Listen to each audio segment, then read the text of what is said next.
Hello students, this is Gurvinder Singh from A. Xavier's International School Chika. Today I am going to explain you General Part 11 of Accountancy of Class Plus 1 Commerce. So आज की इस video के अंदर हम आपको बताएंगे opening entry क्या होती है, ओपनिंग एंट्री किस तरीके से की जाती है. So opening entry. Every firm starts its new books in the beginning of each year. So since the closing balance of last year have to be carried forward to the next year, the first entry in each year's journal will be to record the previous year's closing balance of all the assets and liabilities. As it is the first entry, it is called the opening entry. तो बेटा अब यहाँ पे हर form के पास एक time limit होती है. Time limit क्या? देखिए कि अगर मान लो कि हम मार्च के अंदर बिजनेस स्टार्ट कर रहे हैं, अप्रैल के अंदर अगर हम बिजनेस स्टार्ट कर रहे हैं तो that means after 12 months,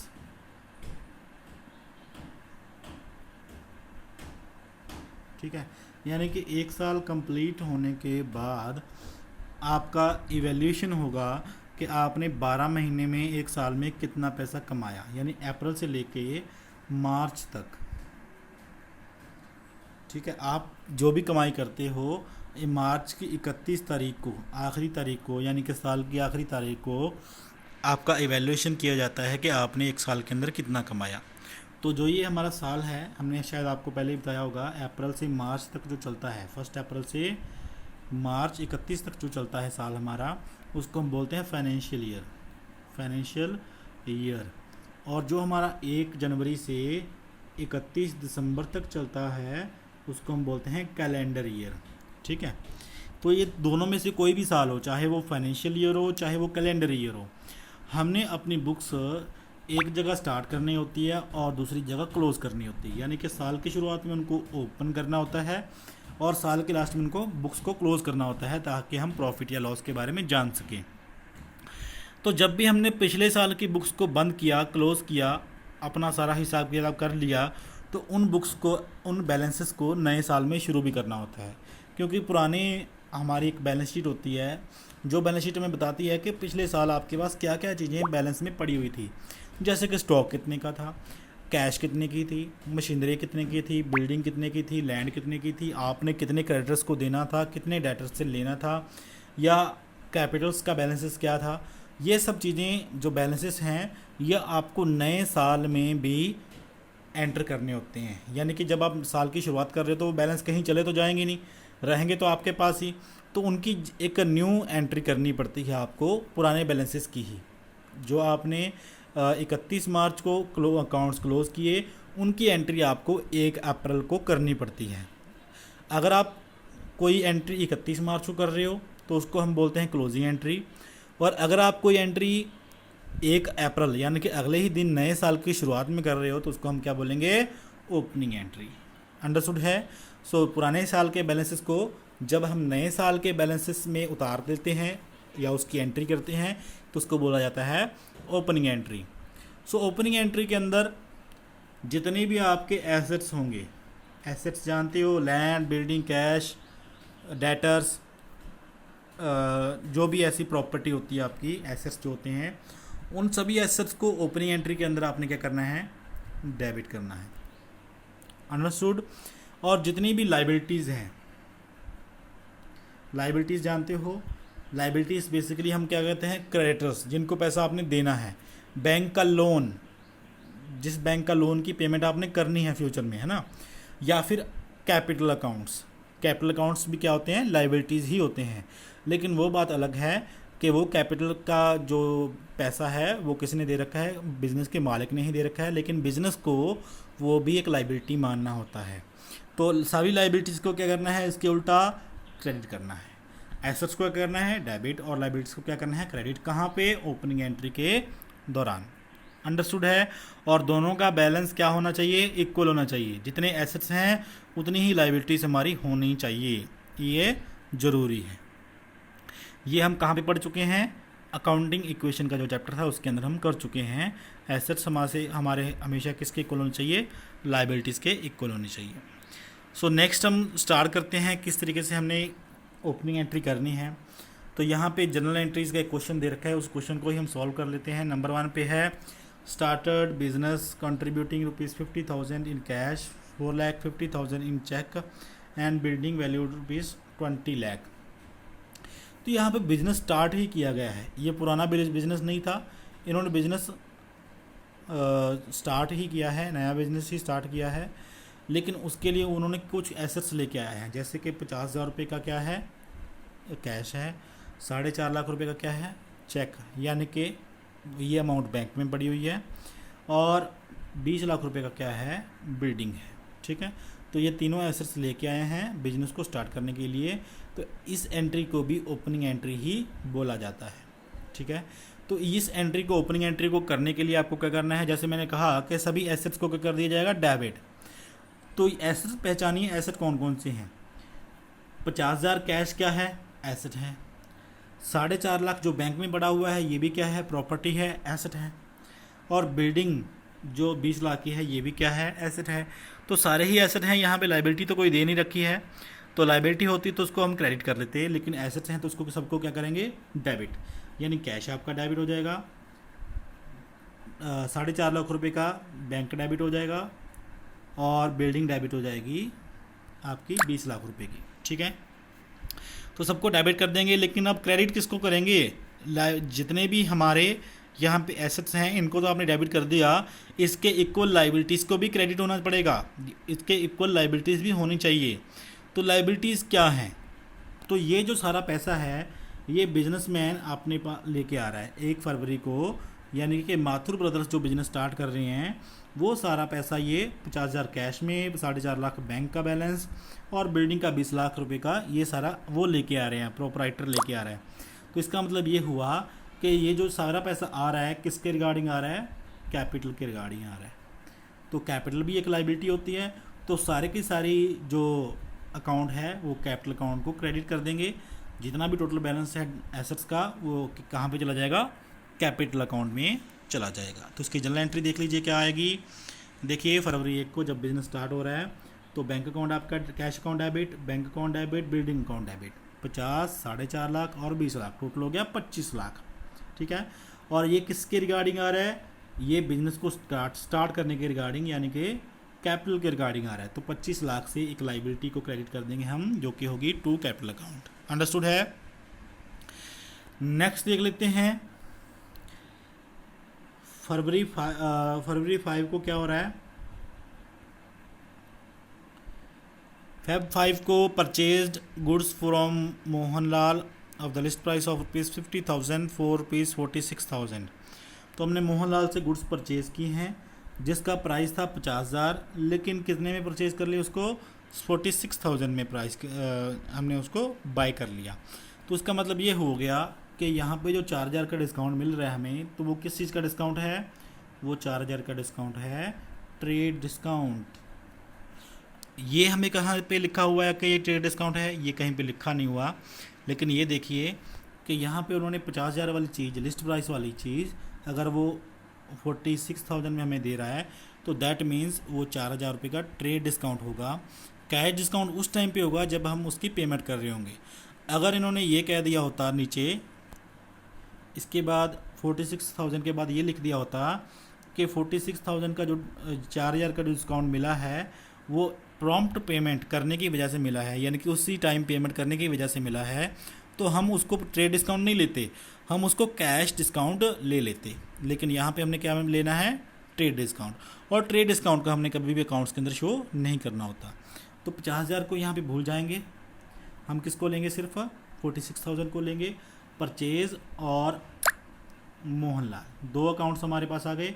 purchase account हमेशा एक्सपेंस है तो डेबिट होता है, और मोहनलाल हमें चीज़ें दे रहा है, हम परचेज़ करेंगे तो वो हमें चीज़ें दे रहा है, लेकिन यहाँ पे ये नहीं बता रखा कि हम उनको कैश पे कर रहे हैं या नहीं, तो इसका मतलब मोहनलाल को क्रेडिट कर देंगे।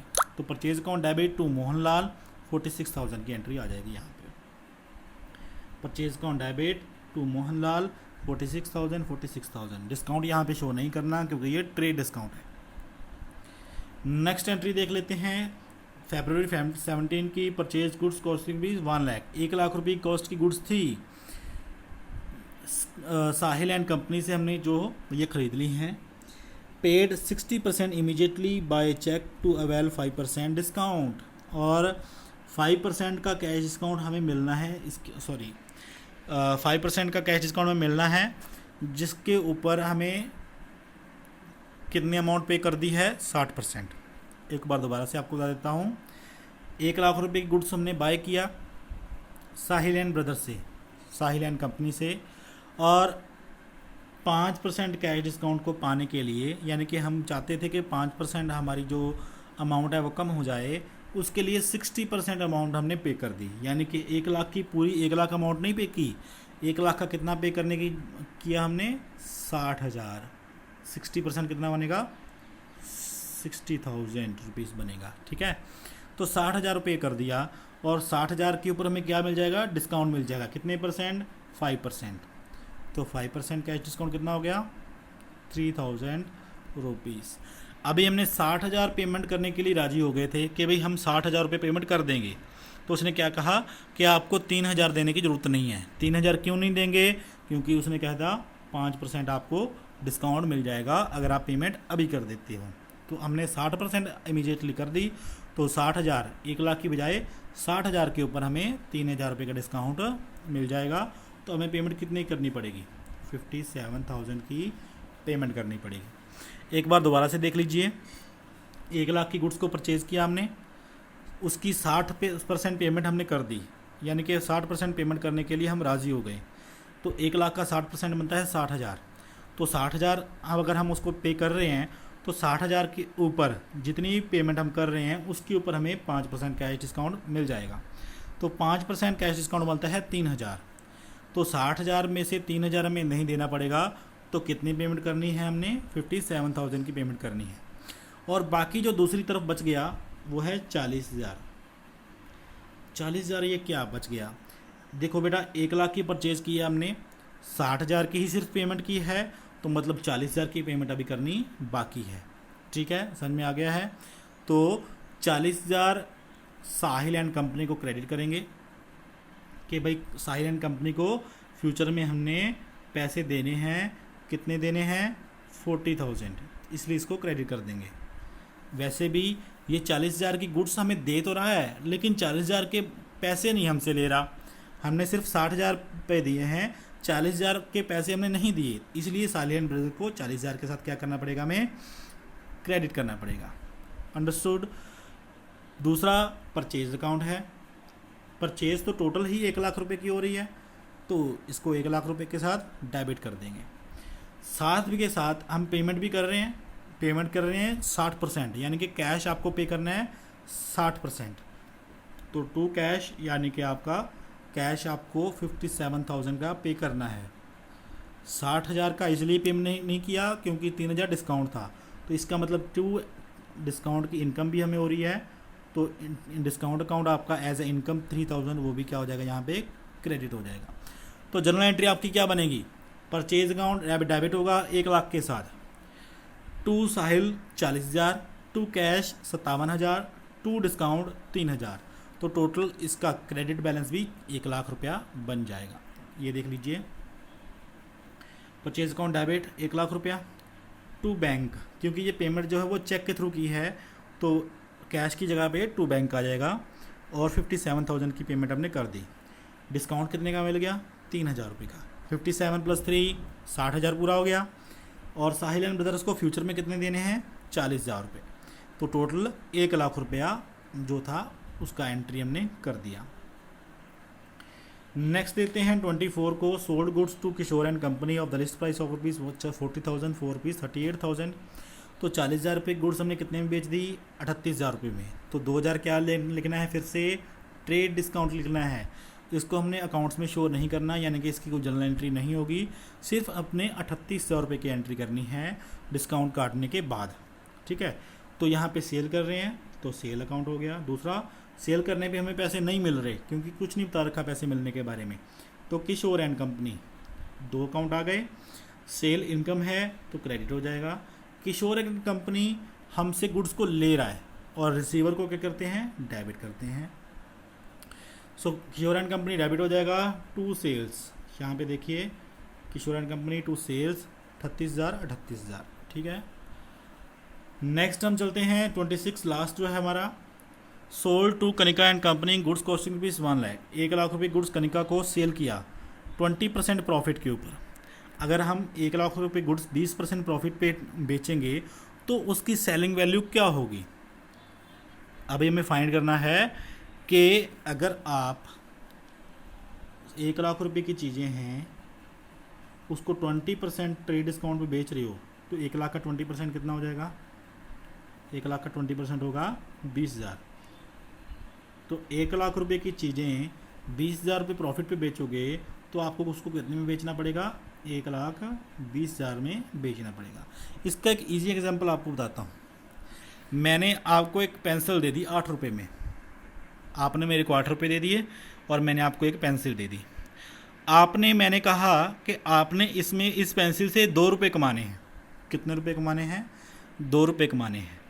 एक बार फिर से बताऊँ, 8 रुपये की मैंने आपको एक पेंसिल दी, आपने मेरे को 8 रुपये दे दिए और मैंने आपको एक पेंसिल दे दी और मैंने कहा कि आपने इसके ऊपर 2 रुपये कमाने हैं। ठीक है, तो अभी आप बताइए कि आपको 2 रुपये कमाने के लिए उसी सेम पेंसिल को कितने में बेचना पड़ेगा, बिल्कुल 10 रुपये में। अगर आपने किसी चीज़ को 8 रुपये में ख़रीदा है और आप उसको 10 रुपये में बेच रहे हो तो that means you are getting 2 rupees profit. ऐसे ही 1 लाख रुपये की वाली चीज़ों को आप कितने % प्रॉफिट पे, 20%, यानी कि 20,000 रुपये पे बेच रहे हो।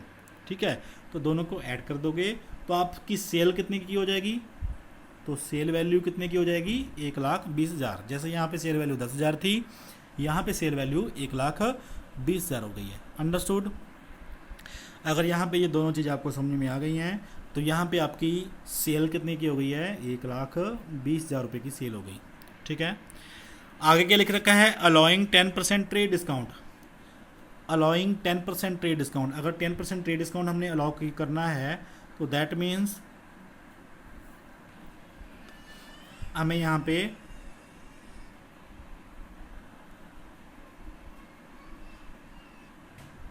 सो 1 लाख रुपए के ऊपर 20% प्रॉफिट था तो 1,20,000 रुपये की हमारी सेल हो गई थी यहाँ पे, और उसके ऊपर 10% का क्या था, ट्रेड डिस्काउंट। तो ट्रेड डिस्काउंट 10% कितना हो जाएगा, 1200 को मल्टीप्लाई कर देंगे 10 से तो कितना हो जाएगा, 12,000। यानी कि ट्रेड डिस्काउंट कितना मिलेगा उसको, 12,000 रुपये का। तो 1,20,000 वाली जो कॉस्ट थी उसमें से 12,000 हमें माइनस करने हैं तो बाकी बचेगा 1,08,000 रुपया। ठीक है, तो 1,08,000 रुपया हमने पेमेंट रिसीव करनी थी, लेकिन उन्होंने कह दिया कि अगर भाई कैश, हमने उसको कह दिया कि अगर भाई कैश अभी पे कर देते हो तो तुम्हें 5% का कैश डिस्काउंट भी मिलेगा। तो कनिका ने क्या किया, Kanika and company made 40% payment. Kanika ने 40% पेमेंट हमें कर दी। टोटल 100% पेमेंट कितनी थी, 1,08,000। 1,08,000 100% पेमेंट है जो हमको मिलनी थी, कनिका ने हमें करनी थी। उसमें से 40% की उसने सिर्फ पेमेंट की है। ठीक है, तो 40% फाइन करेंगे, 1,08,000 रुपये का 40,000 कितना होता है, इसको सिंपली यहाँ पे देख लीजिए। तो यहाँ पे 1,00,000 रुपये की गुड्स की कॉस्ट थी, 20,000 का प्रॉफिट था, 1,20,000 रुपये में हमने उसको बेच दिया, यानी कि सेल कर रहे हैं, जिसके ऊपर 10% का ट्रेड डिस्काउंट काट लिया। तो यानी कि अब उसने हमें 1,08,000 रुपये देने थे, लेकिन उसने क्या किया, 1,08,000 रुपये का 40% पेमेंट हमें किया सिर्फ, यानी कि 43,200 रुपये का पेमेंट उसने हमें कर दिया। हमने कहा कि भाई 43,200 रुपये की अगर पेमेंट कर रहे हो तो इसके ऊपर तुम्हें कितने % डिस्काउंट मिल जाएगा, 5% डिस्काउंट मिल जाएगा। तो 43,200 रुपये का 5% करेंगे तो 2,160 रुपये, इतना डिस्काउंट, कैश डिस्काउंट उसको मिल जाएगा। और पेमेंट वो कितनी कर देगा हमें, जो हमें पेमेंट रिसीव होगी वो कितनी होगी, 43,200 रिसीव होना था, 2,160 हमें रिसीव नहीं होगा क्योंकि वो डिस्काउंट हमने अलाउ कर दिया उसको। तो कितनी पेमेंट रिसीव होगी, 41,040 रुपये। और जो पैसा बच गया जो हमने अभी उस व्यक्ति से लेना है जिसको हमने सेल की है, तो वो था 1,08,000 रुपये का 60% हिस्सा अभी बाकी है। ठीक है, तो जो कि बनता है 64,806 रुपीज़, सॉरी 64,800 रुपीज़। तो इसकी एंट्री क्या आएगी वो देख लेते हैं। Bank account debit, bank account debit ये हमने अमाउंट फाइंड करी थी, 41,040 रुपये हमारे अकाउंट में आएंगे। डिस्काउंट अलाउड, कितने का डिस्काउंट किया अलाउ किया था, 2,160 रुपये का। बैंक अकाउंट डेबिट क्यों किया, क्योंकि बैंक रिसीवर है पैसों का। डिस्काउंट अलाउड डेबिट क्यों किया, क्योंकि ये एक्सपेंस है और एक्सपेंस डेबिट होता है। कनिका एंड कंपनी को डेबिट क्यों किया, क्योंकि ये गुड्स ले रही है, रिसीवर है। कितनी गुड्स की रिसीवर है, 64,800। क्योंकि वो गुड्स तो हमारे से 1,08,000 रुपये की ले रही है, लेकिन हम उसको सिर्फ 64,800 के साथ ही क्रेडिट क्यों कर रहे हैं, क्योंकि 43,000 का वो बैलेंस क्लियर कर चुकी है। जितने पैसे उसने नहीं दिए हम सिर्फ उतने रुपए के साथ ही उसको डेबिट करेंगे। और टोटल सेल्स कितने की है, 1,08,000 रुपये की। 1,08,000 की सेल्स क्यों है, 1,20,000 की सेल्स थी और 12,000 रुपये का ट्रेड डिस्काउंट था, तो 1,08,000 रुपये की सेल्स बच गई थी। अंडरस्टूड है। तो ये तो था क्वेश्चन जिसके अंदर हमने ओपनिंग एंट्री को कवर किया और साथ में एक ऐसे क्वेश्चन को भी कवर किया जिसके अंदर हम प्रॉफिट को ऐड करके जनरल एंट्री करते हैं।